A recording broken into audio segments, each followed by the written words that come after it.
Um, how's everybody doing? We're gonna let everybody pile on here.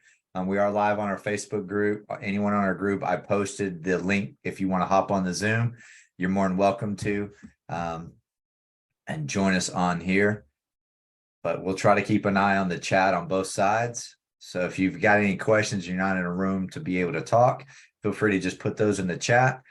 We're going to go over some stuff today for self-storage, and probably going to post this next month. And I want to hear from the group and the audience. What are some topics? What are some subjects that you would really like us to dive into? We are getting into these summer months.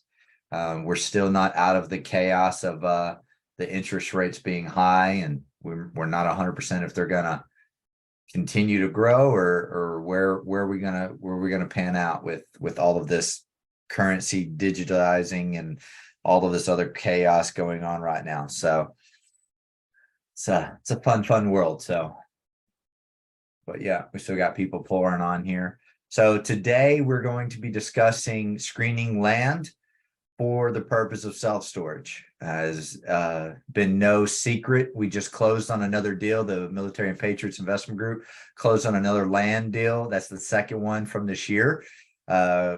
Kind of picking up some momentum, looking at some more going on, and very excited about that project. Really have deal 3, deal 4 that we're already screening through, I should say.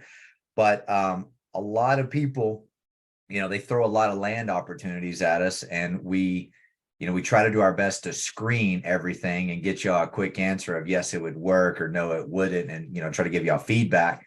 But there's quite a bit. So I figured if that was one of the main inquiries that keeps coming our way, why not share a little bit of what we do and empower y'all to be able to screen and find your own land opportunities for development. Now, we're going over strictly for developing for self-storage, but you can always take a lot of our screening and a lot of our strategies into if you're looking to screen land for something else into your own purpose, whether it be RV parks, multifamily, hospitality, retail, whatever.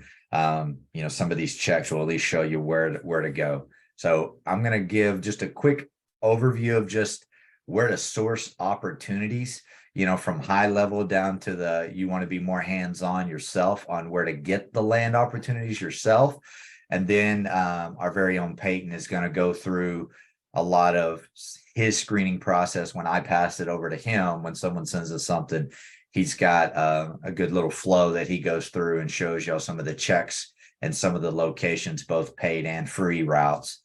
We try to spend as little as possible until we know that piece of land is going to be able to be used for what we want and in a good location for what we plan on doing. So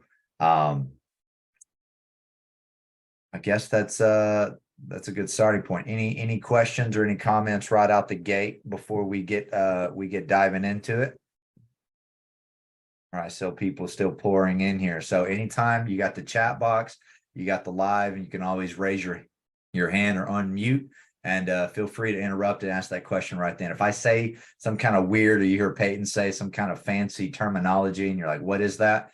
Don't be afraid. If I don't even know what it is, I'll probably be the first to go, where'd you get that? So don't be afraid. Yes, Tyler, thank you.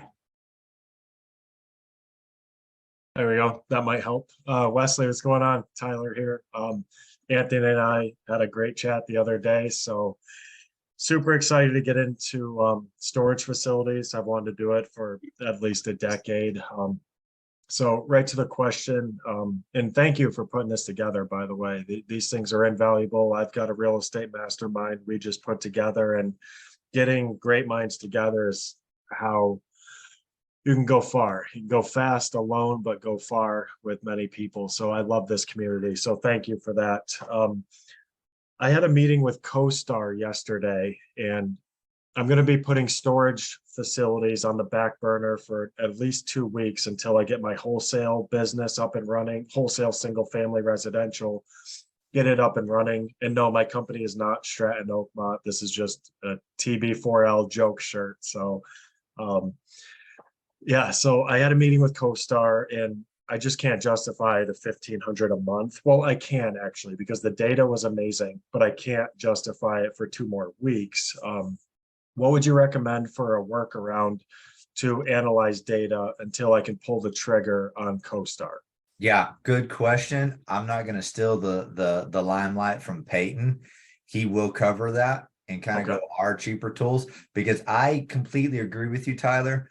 I can't justify I can't justify CoStar right now. I'm not saying it's not a great tool. Love the tool, but yeah, I think there are cheaper alternatives.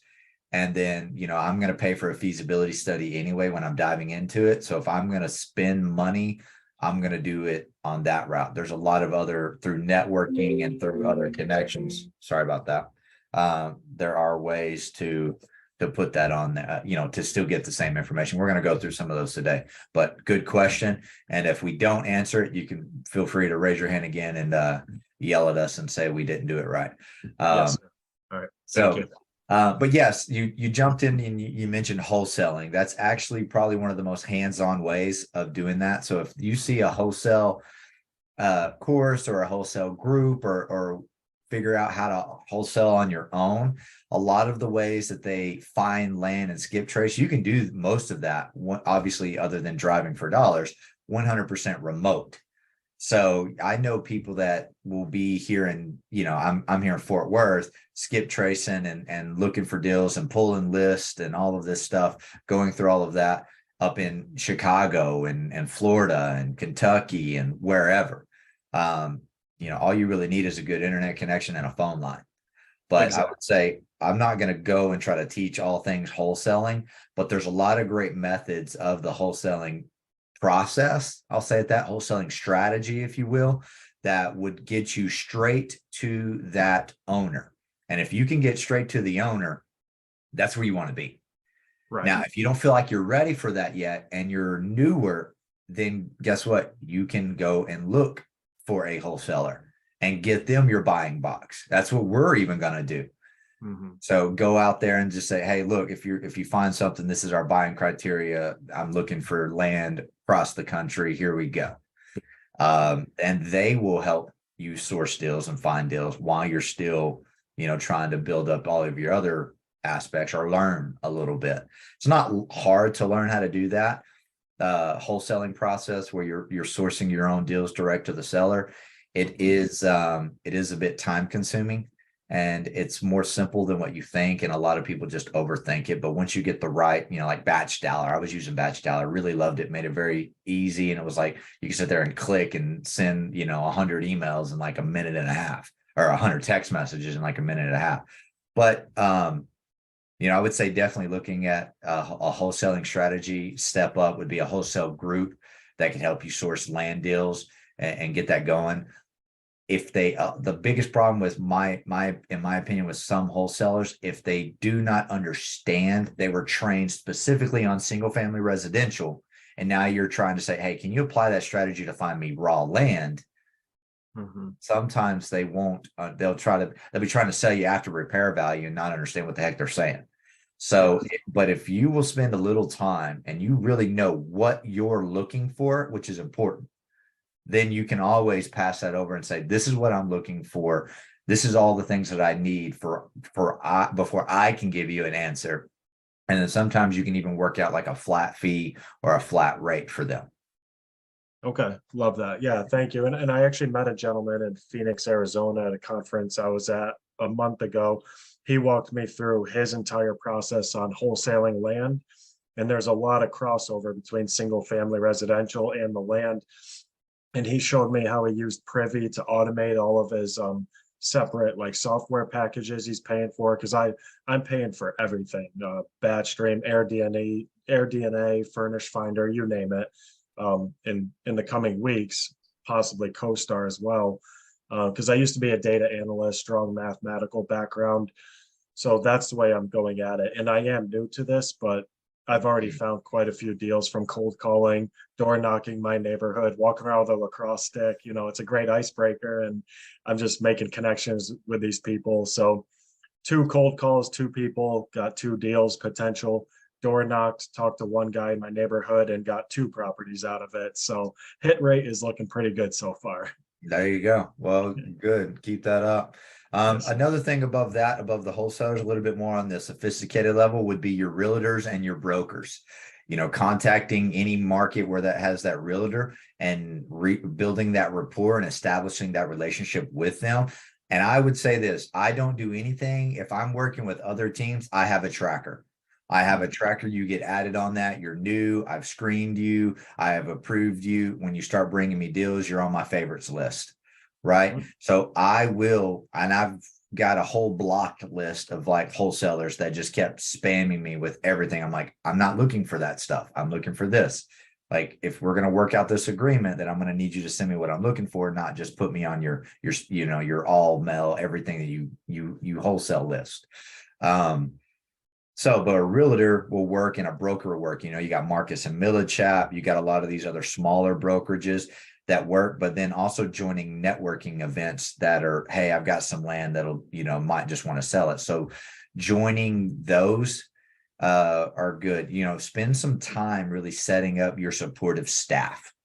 Right. And that's going to really help take a lot of the weight off of your shoulders. And I would say all of the above. Even if you are, Tyler, you're the one doing all the wholesaling, I would still have other wholesalers. I would still have other realtors. I would have other brokers. I would be joining other networking events. I would get the word out about what you are looking for. If I'm looking for something and it's a needle in a haystack, then I want as many people I can out there with the little magnets, combing through hay, just trying to find that needle. Yes. And go ahead. Sorry. No, because I like the idea of working with other people. And if hey, you're really good at finding the deal, but my team's really good at all the back end and bringing the other networks of capital raising and investors and developing and everything else in between that it takes to take these deals down, then that's exactly what we want to do. But know really what your timelines are, know what I guess you could say your quotas are, your goals. And figure that out and be very cautious, especially early on. If I can give you any real piece of advice from my own failures, be cautious how fast you scale. I got in and I went all in. Everyone was like, go big, go big, go big. And, me have that dumb Marine background. Well, I want to climb the highest mountain the fastest, right? Because if this is all about assets under management, how many deals you got, well, then I want to have the most and I want to do the best, right? That whole hoorah thing all the way up the hill. Thankfully, he's married to a civilian that does not run that way. That's going, yo, we're back here. We want to catch up. We really do, man, but slow down. Yeah. Yin and yang Yates, right? Yeah, really. Absolutely. Yeah. But I learned a lot in my failures of scaling up so fast. I went from 0 to 70 million in 13 months. And my goal is 10 million in the first year. We need to have an offline chat, you one-on-one. I'll go anywhere and buy you dinner. You tell me when. That would be good. But yeah, so I learned a lot of failures and I made a lot of mistakes along the way. And our team, Military and Patriots Group, we're setting out a good 1 a quarter so that we've got plenty of time. We've already we closed on something on Wednesday. Well, by Thursday, we were already looking at putting the final touches on the next. So we've got a good team. We got a good process, but we want to find the work-life balance and find that where we have enough time to make sure we're not dropping the balls and missing everything. So a good process. And while you're doing all this work, find a way to track it. So if you're building up your list of brokers, realtors, and I can show you ours, we have this, wholesalers, just good old bird doggers out there. It's important to have all that stuff for you. But once you find the land, it's important to know how to screen it, know what to screen it for, know what to look for. And like I said, there are ways that you can pay to play, but for those that are really getting started out, like I was on basically a disabled veteran budget, which for those that don't know, that's not millions of dollars. So shoestring budget of getting started out on that.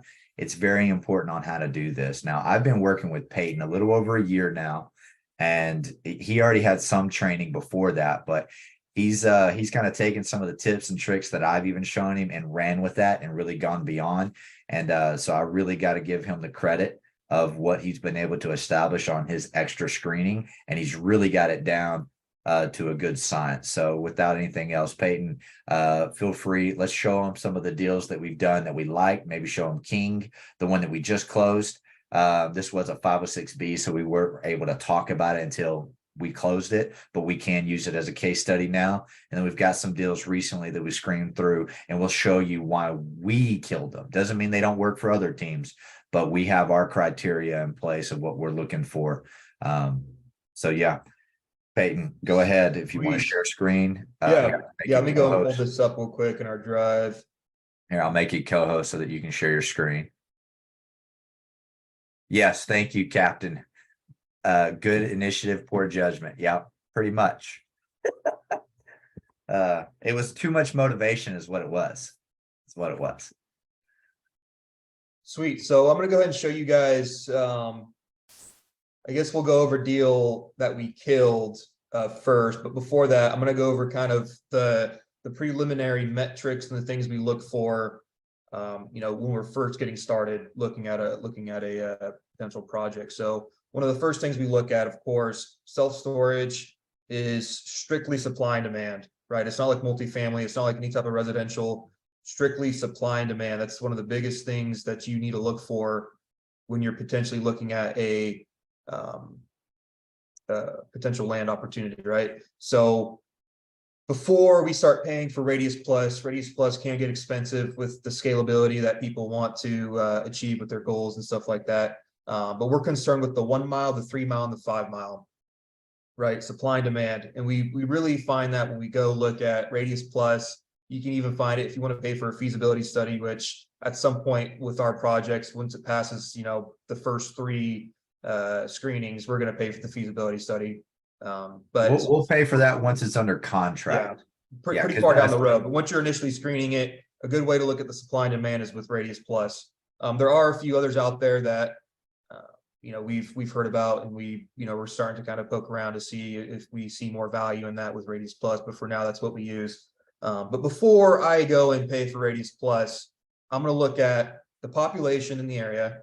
I'm going to go ahead and look at the median household income, and I'm going to go ahead and look at local rates from other self-storages in the area, right? So something that with our business model, we're going to build a large Class A institutional asset and potentially sell it to a REIT or other private equity firm, right? And so when we go and look at these comps in the area, we want to find other Class A institutional assets that are more than likely ran by these REITs, Public Storage, Extra Space Storage, CubeSmart. There's plenty of other ones out there, but those are the comps that we want to look at and that we want to pull from. Those are going to give you the best idea of what you may be able to achieve at some point down the line. Once you're pretty close to being complete with stabilization. So let me go ahead and pull up. Yeah, why he's pulling up, Google and all of that, just kind of walking you through. Good question here in the chat was, what's your median household income? Yep, that's on my target right now. And we're going to discuss that because our criteria is there. What we're looking for is we look at the median household income and we look at the demand. So you can look at this right here. This is our buying criteria. Yep. So you can see, we're going to go ahead, Peyton. So we'll start with the acreage. First thing I want to look at is the acreage. What is the acreage for this parcel of land?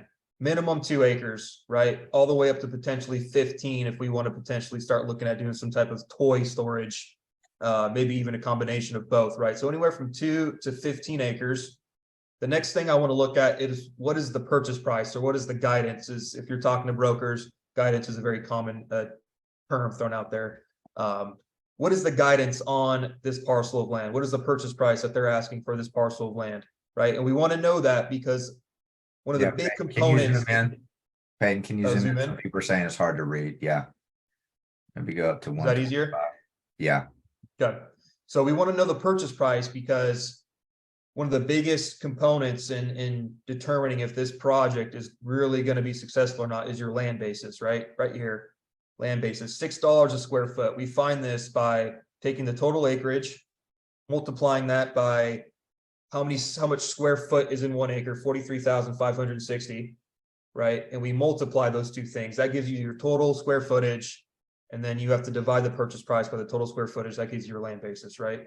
Yeah. And I put a so- per acre on there too, because I went ahead Acre, and yeah. made that simple. Yeah. So yeah. But that's one of the first things we look at, okay? And also your median household income right here, 60,000. We want a higher median household income because that's going to determine, what you're potentially going to be able to rent your storage facilities at, right? It's very common in multifamily as well, or single family. It's a very common metric used in commercial real estate. But 60,000 is a very good 60,000 and up is very, very good number that we want to look at, right? And I'm going to show you later on a site that, we liked a lot. It was very cheap. There was good comps in the area. It's just the median household income was too low. And there was a very close REIT size facility close by that was really messing up the supply and demand metric. So, but that supply and demand metric right here, 5 square foot per capita or less, right? And something else that you want to consider is every state has a different average square foot per capita. Over here in North Carolina, we're at 6.41, I believe. Over there in Texas, you guys are at 8.31, I think is what the number is. Right. And so that's the average for the state. But this right here, if we're at 5 square foot per capita or less, that tells us that the supply is not reaching the demand that is needed in the subject area. Okay. And so we can look at that square foot per capita. When we go to Radius Plus, we can pull it up with a 1 mile. What's our square foot per capita within a 1 mile? What's our square foot per capita within a 3 mile? What's our square foot per capita within a 5 mile? Right. So that's what we want to, that's ultimately what we want to end up finding out. But before we start paying for Radius Plus, we want to know the acreage. We want to make sure the acreage is all set. We're squared away with acreage. We want to make sure the population here, you can see population right here. We want to make sure population is there's a decent existing population. We also start looking at what kind of growth are we looking at in a particular market. Some growth indicators, job creation, stuff like that. But make sure population is good. We want to make sure the median household income is roughly 60,000 or higher, and then also land basis. Okay. Once those all check the box, this is more of a team business plan right here is the zoning. We don't want to worry about any type of rezoning. It has to be zoned for self-storage, or self-storage can be special use or a conditional use on the parcel for self-storage, right? We do not want to worry about rezoning anything. It's just there's too much risk, and it's a very long process to get that completed. So we want to make sure, as MPIG wants to make sure that it's zoned specifically for self-storage before we move forward. And that can take some time. In order to figure out what the zoning is, the broker, if it's a project via a broker, they may tell you, they may list it, but you always want to do your due diligence beforehand to make sure, because I have seen it a couple of times where it was not correct. It was, pretty far off with what they thought the zoning was. So you want to make sure, you always go to, how I do it is I just go to the municipality. Yeah, let's just show one, because I think that's a Okay. very important thing that a lot of people need to know. And while he's pulling that up, we also put special use and conditional use permits. You'll see an SUP or CUP. Those are sometimes, if it's zoned like certain types of warehousing, and then it'll say like mini warehousing under special use or conditional use. There are ways of doing that. The reason why our decision was to not do a rezoning, I'm not saying they're bad. I'm not saying they can't be done, but I'm looking at my biggest enemy in any type of syndication model is time. How much time does it take me to get this project to where I can sell it, where I can get it cash flowing? And a zoning process could take up to 8 months. I've seen them take up to 8 months and then get denied. So I don't know about y'all, but I don't have that amount of time to take an 8-month just chance when there are projects out there that are already zoned accordingly and are in good locations. You just got to look a little harder. But if you've got the time and you've got the experience and you've got the connections, go for it. Not saying it's bad. Peyton, are you pulling up that website? Yeah, I'm going to look at Morganton right now. While he's doing that, also I'll answer a few of the questions. So do you consider job diversification or employment sources in the towns? Absolutely. Yes, we do. We look at a lot of not just that, but the job growth. That's probably one of my more important indicators is the job growth, because we all know, and then I'll even look at contracts of where they've been going. Like there's a small town near us that has been awarded about $10 billion worth of contracts to start in operation over the next 3 to 5 years. What do you think is going to happen with that money? It's going to require more jobs. What are going to happen with more jobs? More people to fill those jobs. What do you think is going to come with that? Stuff that's got to go somewhere. So we do look at that. And then another reason, kind of playing on the jobs, you would think the higher household income, the lower the demand is. Is that true? That is actually not true. It's actually the other way around. You've got to, I live in a decent neighborhood, and I drive up and down my neighborhood, and I'll see when all the cars are parked out in the driveway. I see like a brand new Mercedes out in the driveway, brand new vehicles out in the driveway. I'm like, what the heck? But then you see them every once in a while, the garage doors up. What's their garage full of? Stuff. So they still have that. Now, we've noticed, and if you saw the household income, and Peyton, whenever you're ready, just kick it. All right. But the household incomes being a little higher, they can afford to keep that abundance of stuff and pay to store it elsewhere. And then when you're doing a multi-story, predominantly more than not, that's going to be a climate control. Climate control comes at a higher premium. So they're going to be the ones that would be more likely to pay for, their memorabilia for the last 30 years that they've collected or whatever. They're not getting rid of grandma's quilt that she gave them whenever she was that stuff gets kept, and they want it to be in a nice climate controlled area, especially with, Texas. It gets super hot. And then up in like North Carolina, Colorado, and some of these other areas, it gets super cold. So a lot of those projections do go in there, but those are really great questions, everybody. So go ahead, Peyton. Sweet. So basically all I did was I looked up the city that our project is in, looked up Morganton, North Carolina zoning map, right? And it took me to this. This was the first link I clicked on. So I want to find my location. Here it is. So this is the zoning, HID, right? So once I know that zoning, HID, I need to go to the city of Morganton zoning ordinance. Okay, this is it right here, Morganton zoning ordinance. Okay, and I need to find, it's either going to be labeled self-storage, mini warehouses. Sometimes it's just warehouses. It just depends on how elaborate the municipality has made it. So here it is, warehouses mini. This is for self-storage facilities. If I can go ahead, so HID is the third one. Warehouse mini, P, permitted, right? That's what that means. So that means we're good to go. There's gonna be no issues if we want to submit our plans to the city. Of course, height restrictions or some other things that have to get talked about, but we are able to build a self-storage facility on this parcel of land per the city zoning requirements and stuff like that. So yeah. Anthony, I'll let you chime in here because you helped us on this one. Whenever we realized it was zoned the correct way, what did you do to get it to get some of those extra little, hey, are there any extra guidances or any of that?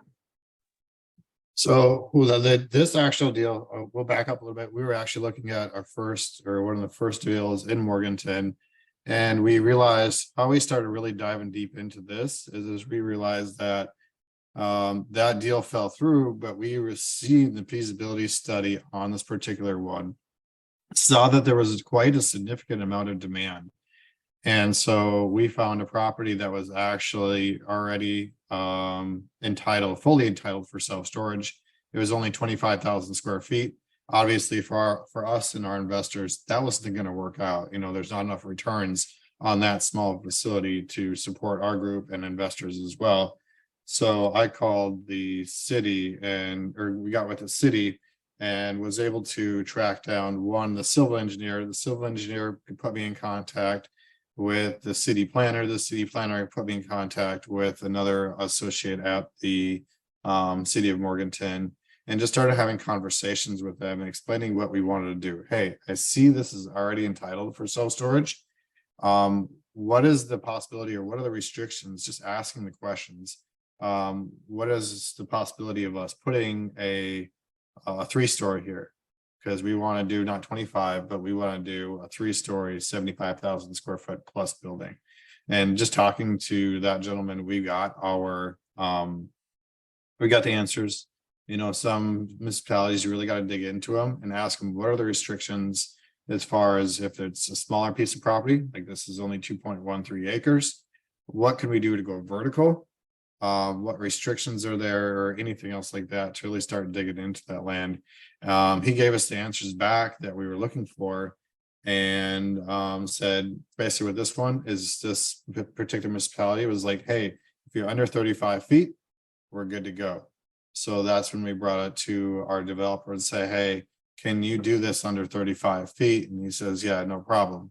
You know, it just may not be as fancy or facades or different things like that, but we can also do that.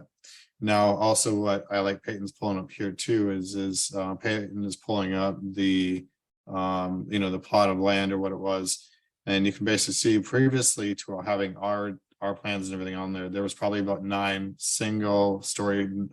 buildings, all single story, non-climate. We basically just went over the top of them and put a huge, or put one large building instead of 9 buildings. So call your local municipality, ask them what their restrictions are, kind of if there's also dig with them and see if there's any future plans, or if they know of any self-storage facilities that are going to be or that are in the works, if somebody's contacted them about it. So Yep.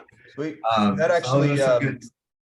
That actually brings me into something else. So when we were looking at this is a very successful project. When we were looking at this project, the median household income, if we go back to the buying criteria, median household income doesn't quite reach 60,000. All right. So so we're looking at that. It doesn't quite reach what we want to see, but the demand, there was so much demand in this market. We were sitting at, I think, just under three square feet per capita for this area. Right. So that in itself is a very, very good sign. That means there is a need for this product in this market. Right. And then we also looked at our comps in the area. There's an Extra Space Storage across town, and there's a Cube Smart in the next town over. Those are the 2 closest REITs in this area. And they're both averaging, north of $2 per square foot on their rates, right? Which is a very good sign. If you're seeing a good way to look at that, and a good way to check your local competition is we just look at our 10 by 10. What is their 10 by 10 climate controlled first floor storage units? What are they renting them for? Right? The walk-in rates. What are they trying to rent those for? If it's sitting at 200 and above, that means it's over $2 per square foot. Just quick, easy math that we look at. And so both of those two signs, and we received some of those from the feasibility study as well. So both of those 2 things were so strong and showed us that $50,000 median household income doesn't quite, this right here wouldn't kill the deal itself, because we're seeing a lot of demand in the area. We're seeing very strong comp rates in the area. And so that was something that there is a little bit of give and take. There's a little bit of wiggle room on some of these projects, but yeah. So Show them one of the ones that we just screened and kind of some of the reasons why we killed it. Or can I chime in on just on this one real quick? The other thing that we're looking at too is some people will be like, well, even if the demand is really close in there, you look at what you're actually doing. If you have a town like Morganton where this is going, a lot of the facilities there are older facilities, or they're B class, they're C plus, B class, B minus facilities. We're going in there and we're going to build a brand new facility. This is going to be, like the class A, the nicest one in that area or within that radius. So it's obviously going to be attracted, it's obviously going to be attracting customers and that, as well as it's going to be fully climate controlled. So that's how you differential. You can definitely look in your area and see what's there and see what you can put in there just a little bit different, whether it be unit mix, whatever other sizes and stuff like that, that may be able to help you. Sweet. So, Wes, you mind if I share Anna with them? Because we killed it this morning. Yeah, go ahead. I mean, we haven't 100% killed that one, but I think it's going to die because it's already under, I think it's going to end up going under contract. Sweet. So this is another one we were looking at. This one's over here in Anna, Texas, just north of the Dallas-Fort Worth area. You know, we know that the population in this area is very, very strong. It's growing very rapidly. You know, Dallas-Fort Worth MSA is one of the largest MSAs in the country, right? These are all good signs that we see when we're just doing our initial screening, initial checks on the parcel of land. The median household income in this area is also fantastic. There's no issues there. You know, the zoning wasn't going to be an issue with this. We already checked with zoning. They'd actually, the seller is a developer and he's selling this prior to full entitlement. So he had actually gotten this rezoned for us to build self-storage on it, right? So all of those boxes were being checked, being good. One of the biggest things that we really had a tough time getting over with this one was the supply and demand when we looked at this market. So I'm gonna go ahead and show you our Radius Plus reports that I pulled here. So all good signs here. Climate control 2.4, that's extremely low, especially considering Texas average is higher than the national average, 8.31. Non-climate still very low, right? Something that we saw was the supply adjusted for active pipeline. These are all the projects currently, whether it's fully entitled, whether it's being built right now, or whether the plans have been submitted to the city. This is where this would show up, all of those projects, right? So we can see there's a lot of square feet in the active pipeline.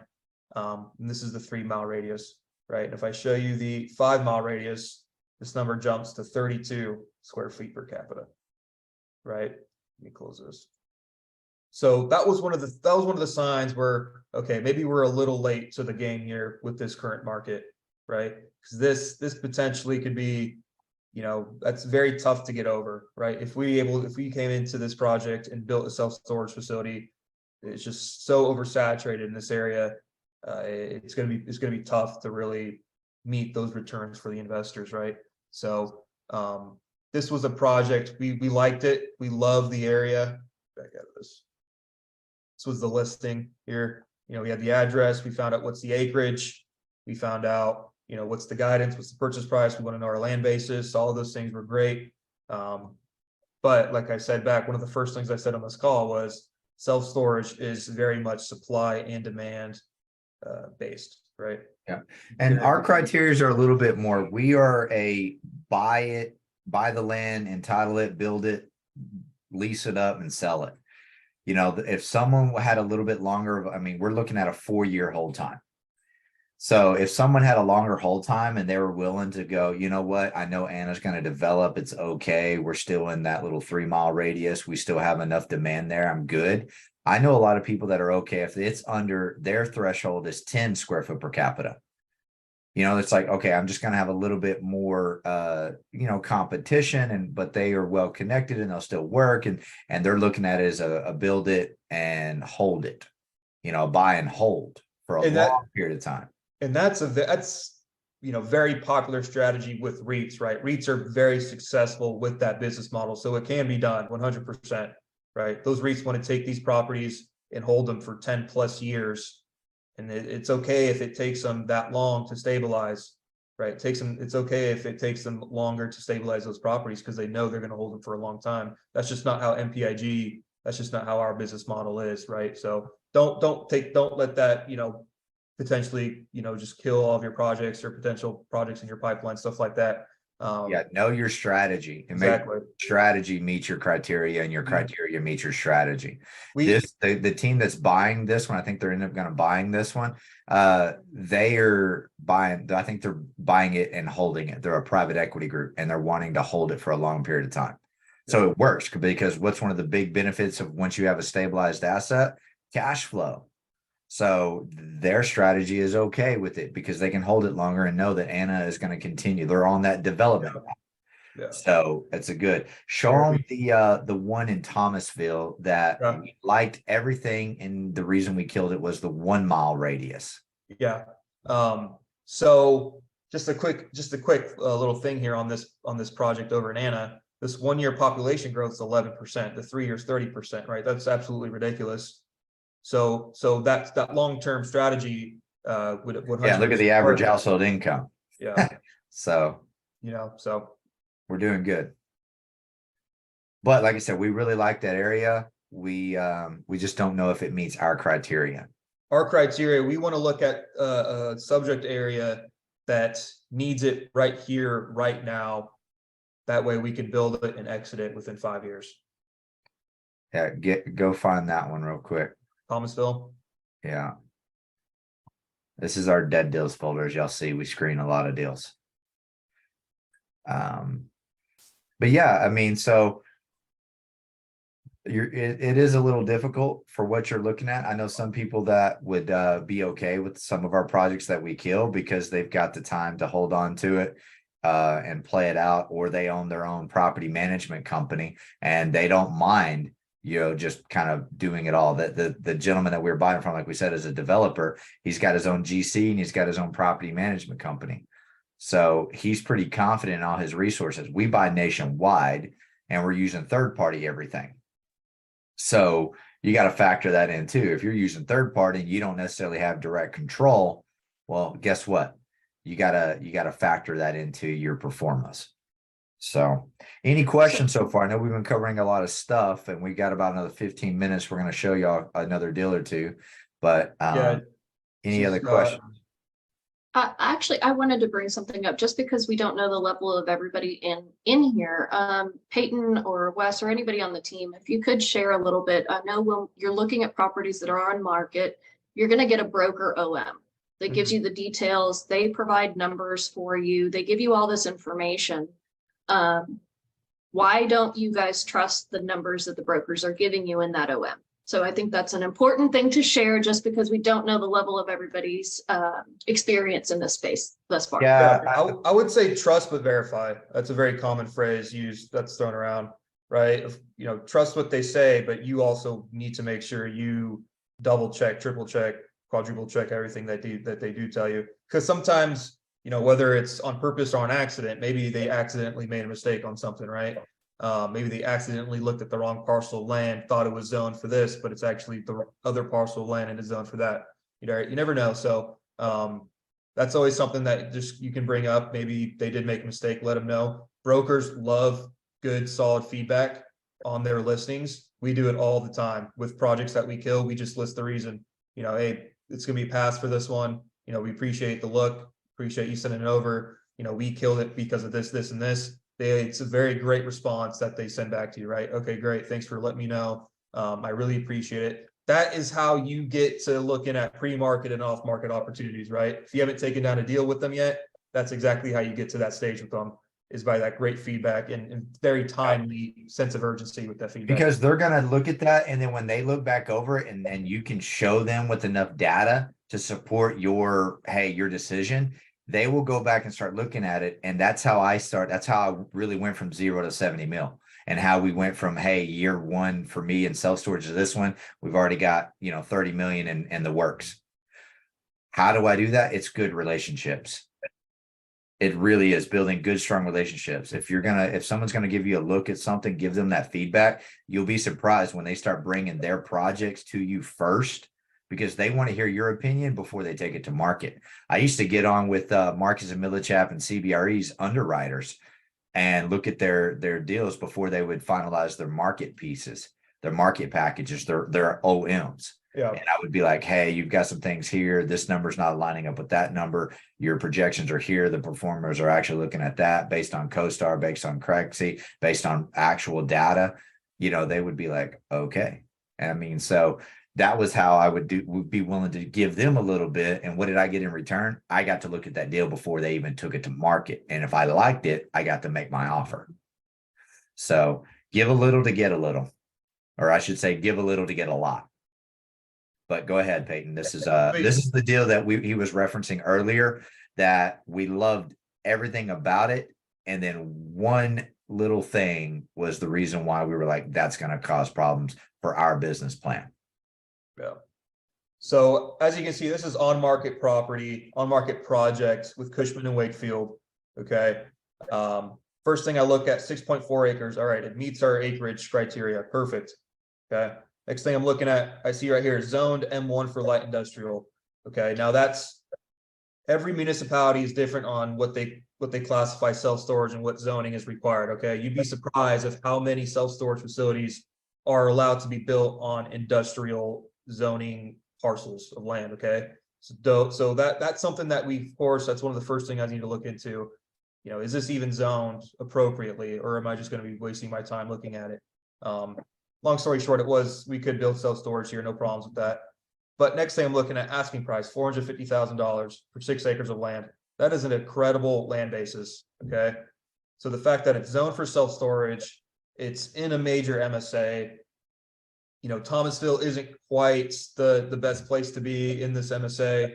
The median household income was lower than 60,000. The the population isn't quite as high as what we wanted to see, but it's still in a major market, right? It's still in a very, very growing state. North Carolina is doing great things state-wise with their policies. So all these were good signs that we saw. Okay. Next thing I went and did is I went to Google Maps. I found this address here on Google Maps, found the subject property. I zoom out a little bit and I just type in self-storage. And I find the closest self-storage facilities in the area that would be in direct competition with our business plan. There was one self-storage facility that's about half a block to the right here, or maybe a full block to the right here, Life Storage. They were getting excellent rental comps, right? We're looking at potentially close to $2 a square foot on average across the entire unit mix. Okay. Now all those things were great. We were very excited. It's a great land basis. But the biggest thing that we came across that we saw was going to kill this deal was, can you guys still see my screen? Yes. I don't think we have the one. I don't think I took a screenshot of the 1 mile here, sadly, because that's the one I wanted to show you guys. But you can see here, that's our subject property. That's the Life Storage. Okay. You can see 1, 2, 3, 4 facilities in a 1 mile area. Thomasville doesn't have a very large population density, very spread out. So that 1 mile square foot per capita was close to 30. Okay. Which, everything in the area was telling us this would be a great project, at least worth our time to investigate more. But that 1 mile square foot per capita was just so devastating. It was so oversaturated. It just wasn't going to work. Okay. Because of our business plan, we want to find a pocket that is in demand right here, right now. And we want to build it, stabilize it, and sell it to a REIT, sell it to private equity firm, whatever the case is. But a REIT and a private equity firm is going to see this 1 mile square foot per capita, and they're not going to be interested in it, right? So now we were meeting with our developer, Barry, this morning, and we kind of got a little bit more feedback with him on why he does the way he does it and all the resources. What are his screening metrics compared to our screening metrics? Yep. And his process to our process. And we work really good hand in hand with him. And anything we just showed y'all is pretty much how he's built his, I'll be safe to say it, empire. The man is very successful. He's been doing self-storage for over 30 years and has a family office that does a lot of other stuff. But if you've heard of S3 Developers, that's Barry. He built that company, and he knows all the CEOs of Argus and CubeSmart and all of it. So he's got a lot of these people that he's done enough business that it's just hey, take a quick look at this. Yep. And that's again where it becomes down to relationships. I used to do that with a property management company when I was looking at multifamily. Before I would go tour it, I would say, hey, y'all take a look at this. I'd get my debt brokers on it. Hey, give me some soft quotes on this. I would look at everything from insurance to anything I could do before I left my house to look at a project to go, what do you think about this? And then usually I got in really good with a property management company and a contractor, and they would go tour facilities with me because they knew how much screening I had done before I even brought them anything. And then we would go look at that, and they would be there kind of asking their own questions. So we've been very fortunate to be able to do that. And I'm here to offer you this education for free of all the tips and all the tricks, but also to give you access to our network. If you find something that meets our criteria, we'd be more than happy to partner with you. If you find something that is more for your criteria and you would just like to post that in a group, that's something that we can look at and try to give you some advice or something like that. We don't have the bandwidth, unfortunately, to screen everybody's deal just to give you a thumbs up, thumbs down. That's why we try to do that on these group settings, so that you can kind of learn from the decisions that we've made, some of the mistakes we've made, and some of the successes we've had. So take advantage of this. I said, what tool is that you see your competition Radius Plus? Yeah, Radius Plus is a good tool that we use to look at the square foot per capita, but you'll be surprised how much Peyton just used Google Maps. Find our address, zoom out, type in self-storage, see what's there. Just find the closest comps in the area and just go on their website, look at what are they charging for their 5x5, 5x10, 10x10. Right. You do it enough times and you underwrite it enough times, you start to see, I can look at the first 3 unit mixes, what they're charging, and I'm like, yeah, there's probably not enough spread here. So yeah, I've been talking to a lot of these brokers and all these realtors and all these deal sources that find stuff, and if it's a good project, but it might not meet my criteria, I've been encouraging them to start posting that in the group. So if you see a posting in that group, go after it. Feel free by all means. And if you've got something that you want to basically advertise, I'm not saying go crazy, but if you've got a project that you want to help move, post it in that group. I want to see y'all successful as well. The only reason why we're doing what we're doing is so that hopefully other people can see it and learn enough so that they can start to do it for themselves. We're not here to prevent anybody from doing business. And this is not like a typical guru or coaching course where you have to go through us to get any deals done. I'm not doing that. I want y'all to go after what you want to go after. If 50,000 square feet and above is too much and you want to start at a lower basis, go. Anthony's got a great weekly segment that he does, but feel free to post questions in this group. And there's a lot of, you just see looking around this room, there's people on here that I feel are more experienced than I am. So feel free to ask those questions inside this group. We've got that military and Patriots background. Not everybody in our group or everybody on our team are veterans. So, we want to see everybody succeed. So I ask that, don't be afraid to post a question or post something. I'd love to see deals going through the group here. And if you have something that you would like us to cover or bring on a subject matter expert to help elaborate on that and hear straight from them, we have the network. Let us help you. Give us that guidance of what you want so that we can bring you the education and the tips and tricks so that you can continue making those steps forward. I think Tyler said it really good at the beginning of everyone's heard that quote of, if you want to go fast, go alone. But if you want to go far, go with the right team. We're here to help you build that right team through this network. So this is just a few of the things that we've done in the last few months. We're going to continue to scale, continue to share. Probably we'll say once a quarter, we'll get on here and kind of share y'all some updates and some lessons learned. And then some just kind of, hey, this is what we've been doing. Would love to hear from other people on what you've been able to do successfully. I know there's a lot of people on here that have got a lot of great projects and a lot of great opportunities going on. So yeah, let's do it. I just want to see everybody getting after here, and I do not want you not knowing where to start to be the reason why you never started off. So Once you're ready for questions, can I jump in? Yeah, I just want to do one thing. I want to grab Tyler's question real quick. Peyton, were you using he's asking if you're using Radius Plus Enterprise or just using the regulars? I usually just use the regular one. It's like $20 for an hour or a credit. Yeah. That's usually what I use. We don't because if it does pass all these things, we're going to pull a feasibility study, which is where we're going to pay for the feasibility study, which is a lot more in depth. We have a great relationship with the owner of the feasibility study who goes nationwide. So I think a lot of people are on here do know about Radius Plus, but to kind of describe the cost on it, Radius Plus, you can sign up for the first, when you go in and you can sign up, all you gotta do is Google it, Radius Plus self-storage, it'll come up. If you do enter in or sign up for it, your first 5 credits are free. Each credit is up to 1 hour. So what I mean by up to 1 hour is if you go in and you log in and you're only using the system for 20 minutes, you've already used a credit. If you go over an hour, it's going to ask you, do you want to use another credit in there? But it gives you 5 free Just credits. think it'll bill you like your attorney does. They always Yep. round up. Your attorney gets you 5 free consultations, and then you start kind of, Yeah. and then you start Get kind the of first 5 minutes free. After that, it's $100 an hour. Yeah. And so we Hey, try Wes, I to, forgot to bill you. Yeah. Yeah. I'm in. All right. Hey, Ethan, I think you wanted to share something real quick. I know we're down to our last 4 minutes. So go ahead, sir.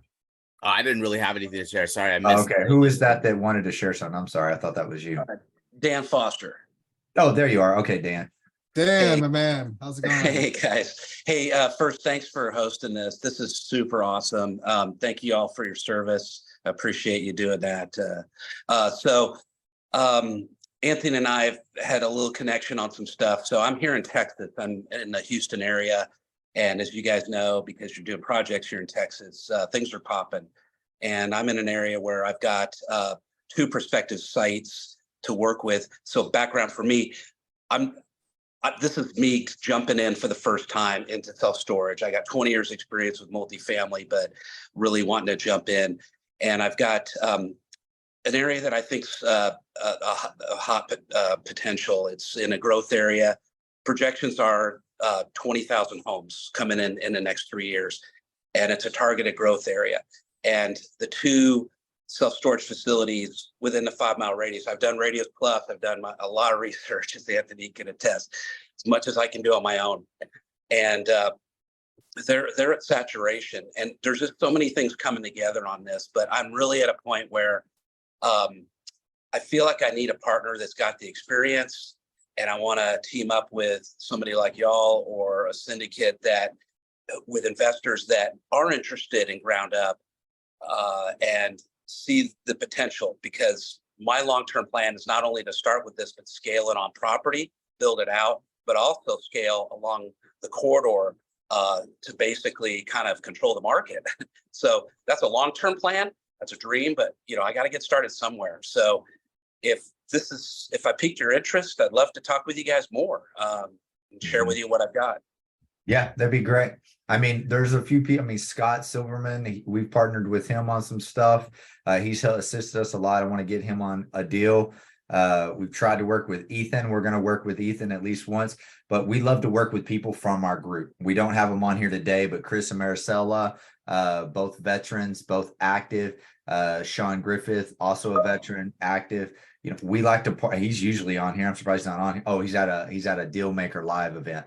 But I mean, we love to partner with and pull people to our opportunities. So if you've got something that you want to bring the asset to us, and we'll just walk you through everything, and you'll have equity in the deal, and then we can just keep reaching out to other people in our network until we feel like we've got all the boxes checked and everything's ready to rock and roll on that. But would be happy to follow up on that. If you go to our website, militaryandpatriotsgroup.com, there's a way to sign up for a call on there. But if you just want to, oh yes, Anthony. So I know we got like 30 seconds left, but I want to give a huge shout out to Dan. I've been talking to him for the past month, and this guy, gave him just a list of stuff that I was teaching on, self-storage network acquisitions. And I mean, he took off like a rocket and went and found the land, found very well go-getters. So I'm gonna make you smile, man, because I'm really proud of you. Thanks, Dan, I'm gonna get in touch with you probably this afternoon or probably over the weekend. And we'll schedule a meeting with us and the team and kind of, guide you along, get you set up. So I really want to do that for you, man. I'm proud of you. Yeah.